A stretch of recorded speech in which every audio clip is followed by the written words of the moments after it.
কিছুদিন ধরেই কচুরলতি খেতে খুব মন করছিল, তাই আমার দিদা আমার জন্য কচুরলতি কিনে এটা ছাড়িয়ে ভালো করে পরিষ্কার করে পাঠিয়ে দিয়েছে। তো চলো আজকে এই কচুরলতি একটা রেসিপি তোমাদের সাথে শেয়ার করি চিংড়ি মাছ দিয়ে।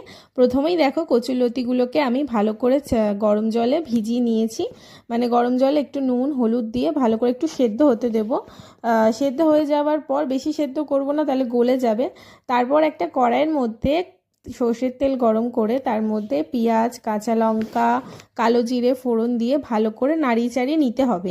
এরপর ওর মধ্যে একটু আদা রসুন বাটাও দিয়ে দিলাম। তারপর যা যা মশলা লাগে, একটু হলুদ গুঁড়ো লঙ্কা গুঁড়ো একটু নুন দিয়ে ভালো করে একটু কষিয়ে নেবো।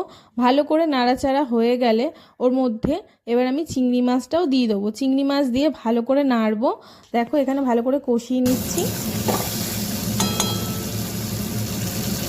মাছগুলো এখানে আমার কষানো হয়ে গেছে। এবার এক এক করে আমি ওই কচুর লতিগুলো দিয়ে দিচ্ছি। কচুর লতিগুলো দিয়ে এবার ভালো করে কষতে হবে, আর কোনোই কাজ না। তো ভালো করে আমি এখানে কচুর লতিগুলোকে নাড়িয়ে চাড়িয়ে কষিয়ে নিচ্ছি। আর এখানে আমার একটু তেলটা কম হয়ে গেছিলো, আমি আবার একটু তেল দিয়ে দিয়েছিলাম আর একটু চিনি দিয়ে দিয়েছিলাম স্বাদ অনুযায়ী। দিয়ে ভালো করে নাড়িয়ে চাড়িয়ে নিলেই একদম কচুর লতি পুরো রেডি হয়ে যাবে তোমাদের।